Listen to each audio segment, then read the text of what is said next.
Assalamualaikum warahmatullahi wabarakatuh. Selamat berbahagia. Hari ini Dila kedatangan tamu spesial Sobat Literasi. Apa kabar Sobat Literasi yang ada di rumah? Kembali lagi di podcast Literasi Sulawesi Utara. Sebelum Dila memperkenalkan narasumber kece kita hari ini, jangan lupa subscribe, like, and comment di podcast Literasi Sulawesi Utara.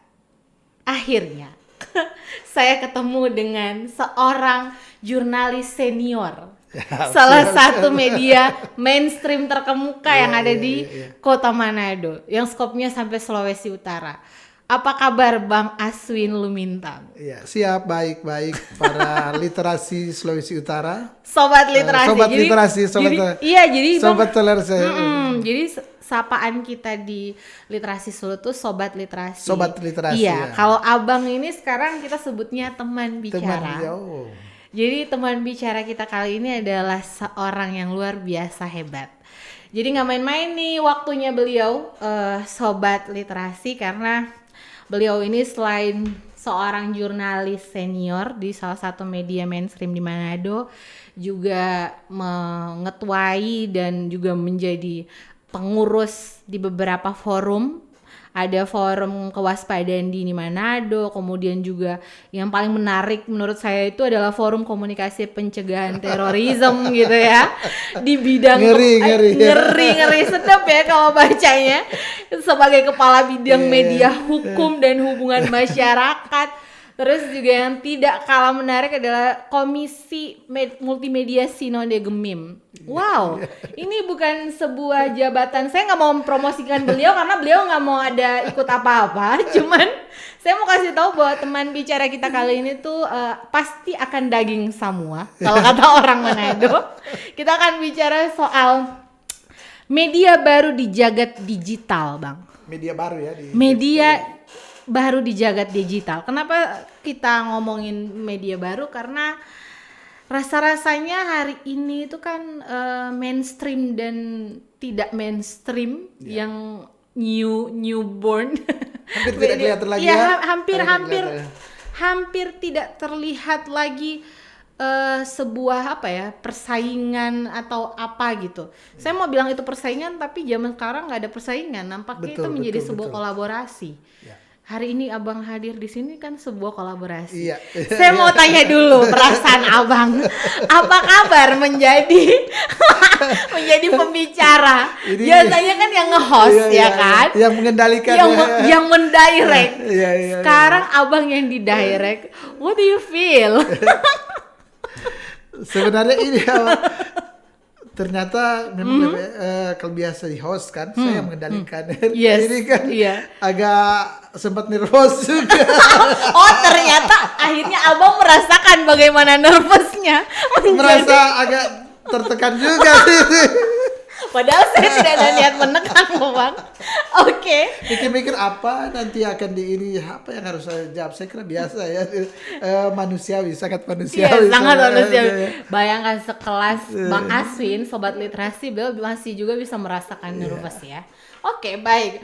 Bang, bisa nggak ceritakan dulu keseharian abang sehari-hari itu apa saja? Jadi keseharian saya tentu pertama sebagai seorang jurnalis tentu menulis berita. Yes. Karena sekarang lebih banyak di online membuat optimasi berita-berita tentunya ya. Membuat optimasi artinya berita-berita kan sekarang online. Jadi di berita-berita online kemudian secara nasional kita membuat optimasi yang lebih cocok di daerah karena mainnya kita kan di Sulawesi Utara lebih cocok itu. Kemudian seperti sekarang juga gini podcast ya. podcast yang selalu menjadi direkturnya ya kan. Podcast kemudian ya iseng-iseng juga ikut di beberapa organisasi. Oke. Iseng ya, isengnya aja bisa menjadi sesuatu yang spesial. Bagaimana kalau tidak iseng? Oke Bang, terkait dengan judul kita hari ini, media baru di jagat digital. Bagaimana Abang melihat perkembangan media saat ini? Hari ini memang semua orang bisa menjadi jurnalis. Yes. Jadi hari ini kalau dulu ya mungkin awal 2000 di Indonesia awal 2000 masih terlihat seorang jurnalis itu dia harus profesional, seolah-olah hanya dimiliki oleh oleh orang-orang tertentu yang memang mengikuti pelatihan, mengikuti ada yang pendidikan ya dari kuliah dia sudah ikut, atau yang sudah bekerja secara profesional, artinya dia terlibat di media, berbagai media. Itu di tahun 90-an, 80-an, 90-an, awal 2000-an. Tapi memasuki tahun 2010 itu saya rasa jurnalis itu sudah di Indonesia sudah dilakukan oleh semua. Namanya citizen journalism. Citizen journalism. Oke, ya. Citizen journalism. Kemudian dengan hadirnya hadirnya media sosial, Facebook, Instagram, Instagram, TikTok, dulu kan ada juga sebelum Facebook ada yang Friendster ya. Friendster ya. Masih. Artinya saya mengatakan bahwa Friendster dan itu kan perkembangan. Tapi sejak mungkin 2010-2009 ketika kita akrab dengan media sosial yang tadi sudah diutarakan oleh Dila, itu sebenarnya itu sudah mulai kita bahwa jurnalis ini sudah dimiliki oleh semua, dan jurnalis ini ada sesuai dengan tema kita, itu yang sudah berkembang jurnalis yang baru kan. Kemarin ada media cetak. Saya ini sebenarnya aslinya adalah jurnalis di media cetak. Aslinya adalah media cetak ya. Media cetak. Kemudian kan selain media cetak ada media elektronik. Media elektronik. Kemudian ada media online. Media online. Sekarang media baru itu yang kayak podcast begini, podcast. Kemudian dengan media baru itu cenderung ke kekuatan menggunakan media sosial. Media sosial. Kekuatan media sosial media sosial. Jadi Facebook, Instagram, Twitter, betul, dan lain-lain. Dan itu yang jadi persoalan sebenarnya bukan bahwa kita telah memasuki merambah ke media yang baru ya. Saya kira itu memang proses ya, suatu proses perkembangan media. Tapi yang jadi persoalan dari banyak kalangan adalah aturan main kita belum diikuti sampai di ini kan tadi ya bicara aturan, dia ada undang-undang pers, undang-undang nomor 40. Undang-undang nomor 40 tahun 1999 yaitu ada gimana menulis berita,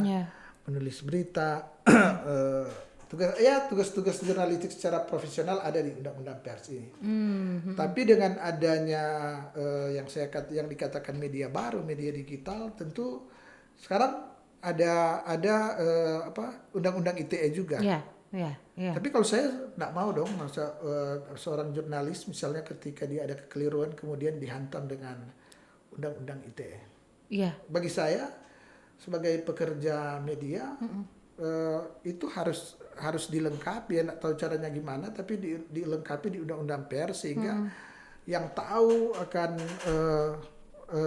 perkembangan, orang-orang yang tahu akan perkembangan media yang menentukan ketika seseorang ini benar atau keliru dalam membuat suatu berita, memberi katakan sesuatu.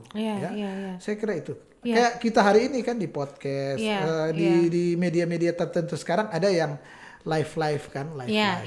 Itu saya pernah ngomong dengan orang-orang Dewan Pers, dia kata ini belum ada Bang Aswin, ini belum ada aturannya. Belum ada aturannya. Saya bilang ya silakan ke Dewan Pers, dan kita yang peduli tentang jurnalistik media, kita harusnya berpikir bagaimana membuat aturan. Dan pendapat saya, jangan salahkan media, salahkan media. Kan media-media tertentu, misalnya dia media cetak untuk menghidupi dirinya, karena media cetak sekarang nyaris hampir offline-nya sangat berkurang, dan orang Manado bilang hampir mati. Bukan Dila yang ngomong. Jadi sehingga dia akan berpindah ya, dia akan bertransformasi ya, bertransformasi ke media digital, ke media online. Itu haknya dia untuk melakukan itu. Itu caranya dia untuk menghidupi dirinya dan perusahaan untuk survive. Ya, caranya dia. Betul. Bahwa misalnya ada yang mengatakan bahwa misalnya Dewan Pers mengatakan itu belum ada aturan. Bagi saya silakan yang peduli dengan pers, termasuk Dewan Pers, dia harus mencari orang-orang untuk kalau perlu mungkin melakukan audiensi ke DPR untuk membuat aturan. Ya jelas dong Bang, kalau sekarang hari ini kalau misalnya orang tidak akan bisa berkolaborasi atau bertransformasi, maka benar kata Bang, bagaimana dia bisa survive? Tugas sekarang ya siapa yang peduli, dia yang kemudian harus membuat regulasi itu. Undang-undangnya, aturannya. Iya benar. Jadi bagi saya kita jangan saling menyalahkan, jangan menyalahkan teman-teman media yang membuat ini, melakukan ini, kemudian ini terancam loh ini dengan undang-undang ITE. Jangan, ini bagian dari kreativitas orang untuk di setiap profesi. Bahkan kemarin di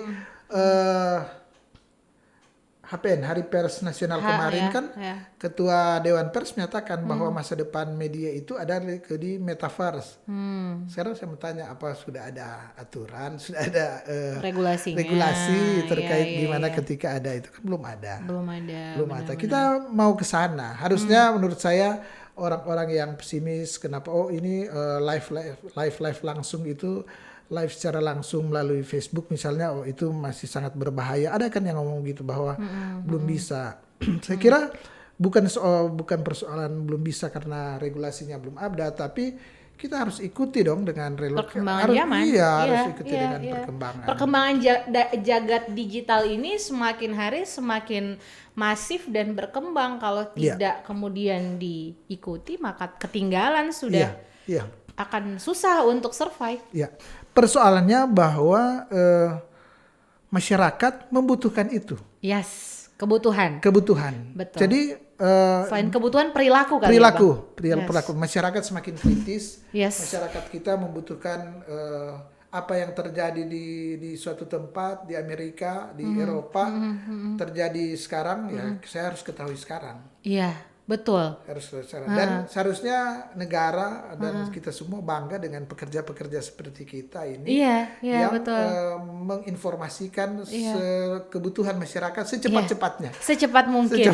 Ya kan? Iya benar. Nah, kita bicara soal cepat dan cepat tapi tidak bicara soal tepat tadi, Bang. Nah, bersoalan dengan namanya cepat mendapatkan informasi, cepat memberikan informasi kepada masyarakat terkait dengan kebutuhan, karena masyarakat sekarang cukup sangat kepo kepengen tahu lebih cepat dan menjadi hero. Kadang-kadang saya suka bilang bahwa kita tuh punya jiwa heroes itu tinggi sekali. Kita mau pengen jadi yang terdepan dalam menyampaikan sebuah informasi. Terkait dengan hal itu, sekarang banyak sekali dengan kebutuhan informasi yang diingini oleh pemirsa gitu ya, dari netizen, dari masyarakat. Obesitas informasi, kemudian juga tidak terkontrolnya media sosial, berita yang ada di media sosial. Bagaimana dengan validitas keakuratan sebuah berita? Saya kira ini tantangan kita bersama ya. Saya orang yang di golongan orang yang sangat positif melihat hal ini ya. Orang yang sangat optimis. Ini adalah, mungkin boleh saya katakan, ini adalah masa transisi yang memang harus kita lalui. Kita berada di era transisi, bagaimana teknologi komunikasi berkembang begitu cepat, begitu cepat, dan ada hal-hal tertentu yang tertinggal memang. Tertinggal. Agak ngeri-ngeri sedap memang Bang tertinggal. Soal itu. Tapi memang kita harus, mau tidak mau, kita harus sudah masuk masuk di arus informasi yang serba cepat ini. Jadi bagi saya kan tidak bisa mundur. Yep. Yang ada adalah kita membenahi bersama-sama apa yang kurang. Yep. Misalnya regulasinya yang kurang, ayo kita ke bantu teman-teman di Dewan menginspirasikan ini loh, kita punya draft dari komunitas APWI misalnya atau AJI misalnya, menyusun draft, memberikan bantuan ini dong, kita boleh kasih sumbangsi ini, silakan dikasih landscape-nya gitu ya. Di ini. Saya kira ini organisasi profesi tentu dia harus lebih kritis dan ikut ya. Ada ketakutan misalnya, ada golongan pekerja media yang profesional, ada yang misalnya yang saya katakan tadi bahwa masyarakat biasa. Kan sekarang di Facebook di Amerika ketemu saya orang Indonesia ada di Boston kecelakaan, ya langsung ada ketahuan, itu kan menyebarkan informasi ya. Tadi citizen journalism, citizen jurnalistik gitu kan. Saya belum mengatakan bahwa ini berita yang benar, ini berita yang valid, berita yang terstruktur, bukan. Tapi bahwa informasi itu sampai ke publik begitu cepatnya.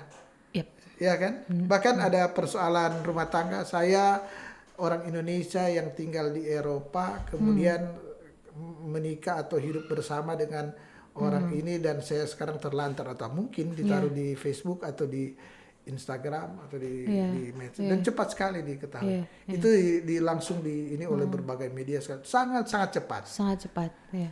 Itu berarti kan penting dan kita butuhkan. Tapi ada juga misalnya berita yang hoax, yang kita bilang hoax, berita yang tidak betul, kemudian itu tersebar kan. Tersebar. Misalnya saya gitu. Di sini ada bom, ada apa di sini. Saya cek ternyata tidak. Itu yang jadi persoalan kan. Itu yang jadi persoalan. Banyak berita yang benar yang kita butuhkan, tapi banyak juga yang berita yang ternyata hoax. Validasi itu yang terpenting. Menurut sepengalaman Bang Aswin, bagaimana untuk kita mampu memvalidasi bahwa berita itu benar atau informasi itu benar dan atau kurang tepat? Jadi berbicara soal jurnalis kan dia tentu dilatih. Jurnalis ini dilatih. Jadi membuat berita misalnya ada cover bersite-nya. Ada balancing-nya. Jadi menuduh seseorang, misalnya menuduh saya korupsi di dalam suatu berita, tentu dia harus mengkonfirmasi balik ke saya. Apapun jawaban saya misalnya. Seorang Kepsek SMA, SMP atau SD misalnya dikabarkan atau diinformasikan diduga melakukan korupsi atau pelecehan atau apa saja. Secara profesional dia harus, kalau di media-media mainstream tentu dia harus suruh reporternya untuk melakukan konfirmasi. Namanya konfirmasi, crossing check, balancing lah, keseimbangan berita itu harus dilakukan. Itu di media-media mainstream. Nah, itu juga sebenarnya menjadi nilai tambah kali ya di media mainstream, karena harus, karena itu karena dia terikat dengan undang-undang pers dan terikat dengan kaidah-kaidah jurnalistik. Dia terikat dan harus menghormati itu, bahkan tunduk dengan itu. Karena profesinya dia. Iya, artinya Sobat Literasi juga saya mau kasih sampaikan kenapa pertanyaan itu, karena Bang banyak sekali teman-teman Sobat Literasi, masyarakat pada umumnya itu kemudian mudah sekali terpapar berita yang kurang tepat tadi, hoax, karena melihat dari sisi-sisi media-media yang mungkin tidak ada proses editing dan segala macam, yang kemudian langsung share aja tanpa ada saring dulu gitu. Itu memang sekarang kan sulit untuk melihat mana benar salahnya. Contoh gini. Nah, itu dia validitas misalnya gini. Ini gambar ya, ini visual. Visual kemarin kemarin kalau tidak salah ini saya ambil contoh yang menarik ya, ini Jerman dan Jerman dan Jepang ya. Jerman Jepang sepak bola. Kemudian muncul yang teknologi VAR, dia menyatakan ya di situ persoalannya dilihat di televisi, orang yang di televisi itu bolanya udah keluar, sebagian besar udah keluar, tapi dia masih diberikan oleh VAR, teknologi VAR ini bahwa dia tidak keluar, sehingga gol yang masuk ke gawang Jerman itu dianggap sah. Dan hasilnya akhirnya Jepang mengalahkan akan, kalau tidak salah, Jerman ya. Makasih loh. Jerman ya. Makasih ya sudah mengingatkan luka saya. Lanjut Bang. Nggak usah dibully saya saat ini. Tapi ini kan itulah kan gini. kita tidak tahu yang di WA WhatsApp kita, grup WhatsApp kita, di Facebook kita mana yang benar, gambar yang benar, gambar yang ini. Saya yang mengatakan kalau saya nonton live waktu itu di televisi mungkin itu yang benar. Yang itu yang terlihat yang benar. Tapi gini, tipuan-tipuan juga kan gini, kita pekerja pers tahu lah. Misalnya bola ya, bola dan seorang pemain di foto atau di video dari atas gini. Dia kelihatan bisa aja kelihatan sudah out, tapi bisa aja belum kan. Tipuan-tipuan kamera kan bisa ya. Ini informasi. Kemudian poinnya yang saya mau katakan di sini bahwa begitu sulitnya kita ya memang untuk memberikan cerita yang akurat ya. Yang valid yang valid. Tapi paling tidak kalau dia seorang jurnalis dia akan memakai apa yang diutarakan oleh wasit yang di lapangan dan semua penegak keadilan di lapangan termasuk FIFA. Itu rujukan setiap jurnalis. Dirujukan itu aja. Kalau wasit menyatakan bahwa dia masuk, FIFA menyatakan dia masuk, berarti gambar dan biasanya dia akan minta gambar dan video yang disebarkan oleh FIFA atau oleh panitia atau apalah yang resmi di Piala Dunia itu yang harus diambil oleh media-media mainstream dan itu yang disebarkan. Itu di satu sisi. Tapi di sisi yang lain kita tidak bisa memblokir atau menahan berita-berita hoax yang misalnya kan kita tidak tahu apakah yang beredar di grup WhatsApp saya ini benar atau sudah tidak asli lagi kan, tidak ada dengan memakai teknologi dan sekarang ini kan ini ada orang-orang yang memindahkan ini bisa aja kan dengan kecanggihan teknologi Artinya itu seorang jurnalis profesional dia akan men-crossing suatu berita, crossing kebenaran suatu berita, balancing suatu berita dengan pihak yang resmi. Pihak yang bertanggung jawab dengan situasi itu. Jadi artinya media mainstream punya tanggung jawab yang sangat besar dan untuk menjaga keseimbangan informasi itu dia kan profesional dia harus. Jadi misalnya berita-berita kepolisian terjadi pembunuhan, terjadi pemerkosaan, dia berita-berita pemerkosaan pertama diambil di berita acara pemeriksaan di kepolisian sebagai konfirm bahwa memang ada kejadian. Sebelum dia memberitakan dia ke lokasi, ke lokasi dia mencari tahu ke saksi, tetangga dan segala macam. Kemudian dia memberitakan dengan cara-cara yang taat dan tunduk terhadap kaidah-kaidah jurnalistik. Bisa jadi masih menggunakan etika karena kalau kasus-kasus pelecehan seksual, kasus-kasus pemerkosaan itu pemberitaannya itu pertama korbannya tidak disebutkan namanya, lokasinya juga tidak bisa disebutkan, jadi sangat samar.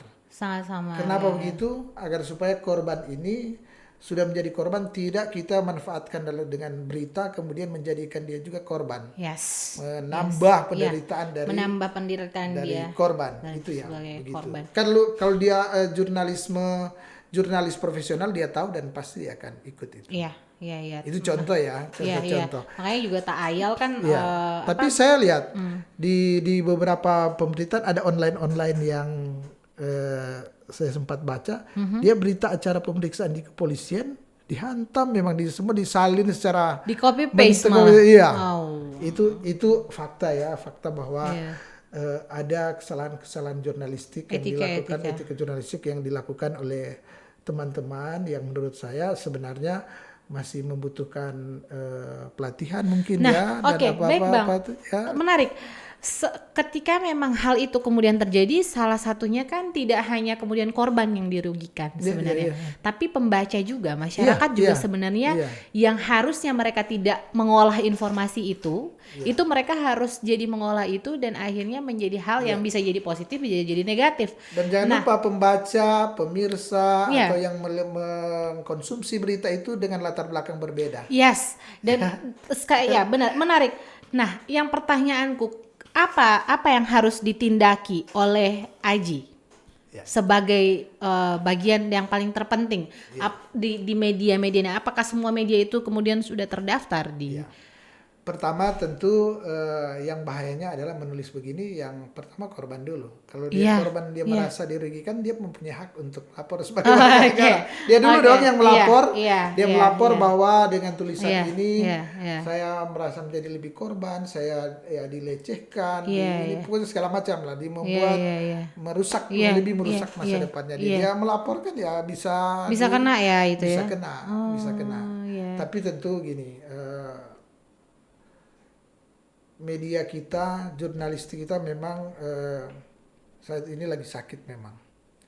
Sakit karena pandemi, sehingga banyak perusahaan-perusahaan media dengan modal seadanya kemudian membuat suatu media. Sehingga dia mengambil orang-orang yang pekerja-pekerja yang belum terlatih untuk menjadi pekerja media.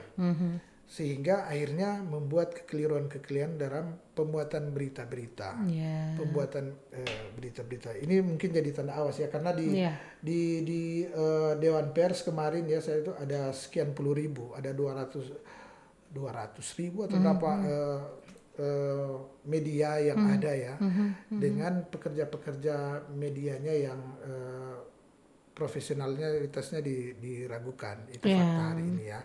Sehingga pertama saya kira sangat disayangkan ya Bang. Ini ya itu pelatihan-pelatihan. Kemudian karena gini, saya dan teman-teman di organisasi profesi tentu selalu menyarankan apabila ada yang merasa menjadi korban dan ini ya, dia harus melakukan sesuai dengan undang-undang pers Undang-undang pers pertama dia harus meminta klarifikasi dulu. Saya selalu menjauhkan agar supaya tidak langsung dilapor ke kepolisian ya, melakukan komunikasi ya dengan jurnalis, karena memang pekerjaan jurnalis ini juga tidak mudah ya, mudah karena misalnya kalau dia di media harian di online yang setiap hari dia harus memproduksi berita, namanya manusia kan dia memang potensi terjadi kesalahan juga tinggi ya. Manusiawi lah. Manusiawi. Tapi dia akan lebih tinggi lagi apabila dia tidak mengetahui apa yang dia buat. Dia tidak mengetahui apa yang dia buat itu yang paling fatal. Itu yang paling fatal, dan itu atas nama profesi, atas nama cari makan, banyak orang yang begitu. Atas nama cari makan dia Abang kalau ngomong tuh memang agak skakmat ya. Karena benar Bang. Harus saya katakan ini harus diutarakan karena saya di beberapa menjadi pembicara di beberapa diundang ya untuk ini, saya harus bicara begini. Tapi mudah-mudahan Bang, mudah-mudahan juga nanti ini hal-hal ini yang akan menjadi awareness buat teman-teman yang memang berkecimpung di dunia jurnalistik. Karena memang yang namanya jurnalistik itu bukan pekerjaan yang mudah. Karena dia menentukan nasib banyak orang, menentukan masa opini depan, publik. Menentukan opini publik. Sekarang ini masyarakat itu mampu menggiring, mampu tergiring opini melalui media-media mainstream maupun media-media baru, Bang. Betul. Media baru, Bang. Bercerita lagi terkait media baru. Bagaimana kemudian media baru ini mempengaruhi media mainstream saat ini? Sangat, bahkan media baru ini ya kalau dikata di saat-saat tertentu lebih dipercaya daripada media mainstream. Iya. Faktanya begitu kan. Yang hari sekarang begini, ada kejadian Freddy Sambo ya. Freddy Sambo. Saya baca, saya search di ini Google, di YouTube, di segala macam itu banyak sekali YouTube, dan di YouTube cerita terkait dengan hal ini. TikTok apalagi ya, video-video separuh kita tidak harus meneliti sehingga mengetahui ini yang benar, ini setengahnya benar, ini sangat keliru. Tapi di keluarga saya ini papa saya yang orang-orang yang ini dengan keberadaan tertentu, tentu mereka mau ikut membaca, oh ini benar, ini salah, membentuk opini kan akhirnya. Saya bingung untuk bicara, kadang saya gitu kebanyakan saya diam. Karena untuk saya memilih begini, kalau saya mempunyai waktu cukup untuk menjelaskan, saya akan memilih cerita. Tapi kalau saya tidak mempunyai waktu cukup, lebih baik saya diam. Kenapa? Saya tidak berani menceritakan agar supaya seseorang sehingga dia hanya orang bilang setengah tahu, akhirnya dia membuat kesalahan dalam menerjemahkan dan kemudian mentransfer informasi ke orang lain. Ya. Karena rumit. Kita juga orang yang boleh dikata orang media, kadang-kala harus teliti mana yang betul ini. Ini saking ini perkembangan kita gitu. Karena media-media baru, setiap orang sekarang kan buat YouTube, buat pemberitaan lewat media sosial itu sangat cepat dan dengan berbagai kepentingan. Terbaik dengan kepentingan A, B, C dan itu dan ternyata tidak bisa ini dihalau oleh yang namanya Kominfo dan segala macam. Saya kira bahkan hari ini misalnya orang bikin YouTube, mereka bisa ada channel YouTube berapa dalam sehari. Iya kan, mereka bisa menyebarkan konten-konten yang sesuai dengan apa yang mereka inginkan. Ini bukan lagi soal kebutuhan, tapi soal keinginan. Dan banyak akhirnya keinginan orang yang kemudian terfollow up oleh apa yang dihadirkan oleh media-media yang baru. Media gitu. Baru ya. Tapi kan itu kita tidak bisa melarang, yang hanya kita harapkan pertama ke instansi terkait tentu tugas dia untuk memverifikasi akan media-media mainstream, media-media baru ini. Kemudian saya menganjurkan aja yang media-media baru pilihlah ke jalur yang benar. Minum dulu bang. Pilihlah ke jalur yang benar. Artinya kata hati kita lah. Karena benar. Di negeri ini kalau kita mengharap semua berdasarkan aturan kayaknya tertinggal jauh ya di kodifikasi. Sehingga berharap bahwa ada pakai hati lah kita untuk ini ya. Sambil minum bang, silakan bang, minum dulu bang. Tapi emang benar bang, Dila melihat hari ini juga misalnya muncul ketertarikan Dila juga di dunia video ya, dunia podcast seperti ini. Arahnya itu cuma satu, Dila pengen ada jejak, kami pengen ada jejak yang ilmu positif, pengetahuan, yang baik. Jejak ilmu pengetahuan seperti hari ini kan. Menghadirkan Bang Aswin dan beberapa orang yang sebelumnya. Karena itu memang kami merasa bahwa yang tadi Bang, kami merasa bahwa jangan sampai ini semuanya tertinggal, tidak ada jejaknya. Karena kalau misalnya kita tidak mengikuti arah informasi yang hari ini, maka semua informasi obesitas, informasi yang kurang jelas tidak kita imbangi. Boleh nggak kita memposisikan diri sebagai pengimbang? Harus. Agar masyarakat dan generasi kita tuh teredukasi nggak sih Bang? Itu sih yang kemudian harapan. Saya kira lebih banyak orang, justru itu kan saya mengatakan pilihlah di yang jalur yang benar. Pilihlah di yang baik ya. Pilihlah di jalur bagaimana kita mengedukasi masyarakat. Artinya saya tahu bahwa ini perkembangan industri pers sangat pesat. Media baru itu juga bagian dari perkembangan dan saya adalah orang yang sangat pro dengan perkembangan dunia telekomunikasi yang serba cepat ini. Saya mendorong, tapi saya kira lebih banyak itu harapan saya, saran saya lebih banyak memilih ke jalur-jalur yang memberitakan hal-hal yang baik, hal-hal yang memberikan positif, jejak digital yang bermanfaat gitu. Dan saya kira tidak mahal-mahal juga, misalnya para pekerja media di media-media baru ini memang melalui satu pelatihan, melalui satu workshop, melalui satu mendidik sehingga memang betul-betul tenaga-tenaga jurnalis itu memang profesional. Tenaga jurnalis itu memang dia mempunyai ilmu yang mumpuni, mempunyai pengetahuan yang cukup untuk menginformasikan hal yang benar ke masyarakat, ke publik. Karena saya kira profesi ini pertama profesi yang mulia. Profesi ini dia mempunyai tanggung jawab moral. Betul. Untuk memberikan sesuatu yang benar kepada publik, kepada masyarakat. Jadi bukan soal apa yang kita dapat, soal misalnya di setiap perusahaan kita mendapat gaji, mendapatkan salary atau bukan hanya soal itu. Tapi ada yang lebih besar dari itu adalah bagaimana kita sama-sama adalah mengedukasi masyarakat, soal publik, moral, nilai, banyak hal itu yang yeah.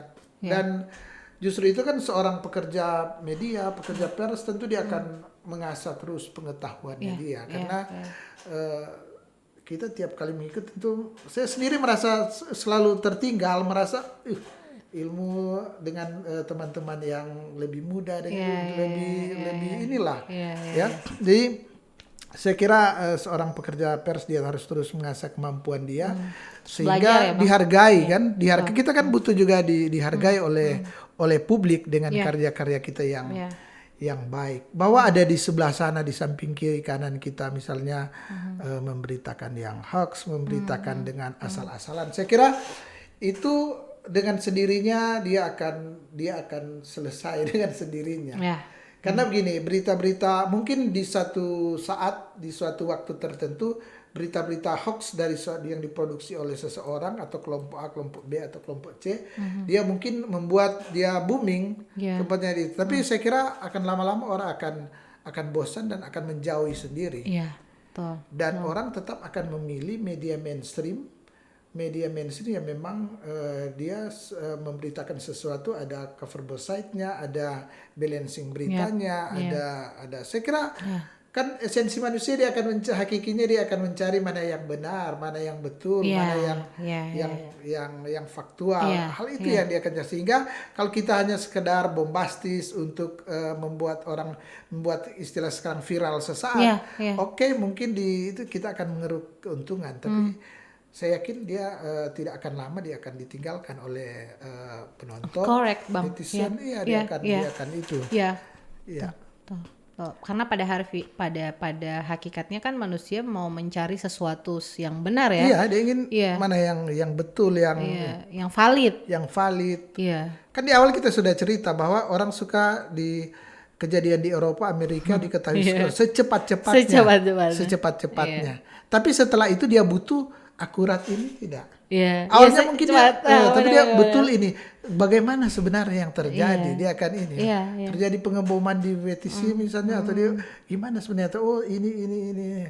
Sampai hari ini kan cerita misalnya WTC itu masih banyak orang yang penasaran. Dan ingin diketahui oleh kita semua. Jadi poinnya itu saya kira kita memilih lah di seorang pekerja berita yang benar, apa yang kita hasilkan, perbincangkan apa-apa yang baik, yang mengedukasi, karena pada akhirnya orang-orang akan memilih di situ. Dia sesaat mungkin sudah menjadi ini dari manusia, dia pertama mungkin terkejut, oh di sini ada berita ini, tapi ketika dia ketahui bahwa ini berita-berita hoax, berita tidak benar, dia akan tinggalkan. Akan tinggalkan. Oke, Bang. Terakhir. Ya, siap. Mau terakhir aja. Sambil minum gak apa-apa, Bang. Kan host yang ini kan. Jadi gak enak saya. Oke. Bang, terakhir. Cara bermedsos. Abang ngasih tips dong. Cara bermedsos yang positif di tengah arus informasi dan obesitas informasi yang saat ini terjadi. Cara kita untuk bermedsos secara positif, Bang. Saya kira gini, bermedsos itu di medsos ini kan di segala umur ya. Segala umur yang ini, dan setiap orang mempunyai habit yang berbeda-beda dalam mempergunakan medsos. Bagi orang-orang yang misalnya hobi baca atau orang-orang dengan dia ini. Tapi paling tidak gini, dengan adanya medsos kan kita orang kalau berstatus paling tidak orang ketahui bahwa dia posisinya di mana saat ini. Ya kan? Orang pagi-pagi ketika dia bermedsos dia mengungkapkan kata-kata yang baik, memberi semangat kepada netizen, memberi semangat kepada dirinya mungkin ya, mencerahkan orang lain. Jadi saya kira medsos itu tips saya kira hal-hal yang baik aja yang kita informasikan. Kan misalnya duka saya, derita saya kemudian dan hal yang lain di saya kemudian saya informasikan ke medsos, belum tentu juga mendapatkan respons yang akan membantu kita akan membantu kita ya. Jadi tips saya adalah hal-hal yang baik, hal-hal yang menyenangkan, itu aja yang diinformasikan sehingga kita menginspirasi orang, memberikan semangat ke orang. Misalnya saya dapat prestasi ini, mungkin kalau saya memilih di ini supaya orang tahu bahwa saya hari ini berprestasi. Itu aja. Banyak mungkin interpretasi orang ya, tapi paling tidak ada orang yang akan mengatakan bahwa ternyata dia berinspirasi dan mungkin saingan saya atau musuh saya atau apapun dia akan bersemangat untuk mengikuti saya. Kalau dia untuk berjuang seperti saya hari ini misalnya, kalau dia itu kan berarti kita memberikan sesuatu yang positif bagi publik, bagi orang-orang, pesaing saya, musuh saya, teman saya, ya kan itu ya. Disebutin semuanya. Disebutin semua kan.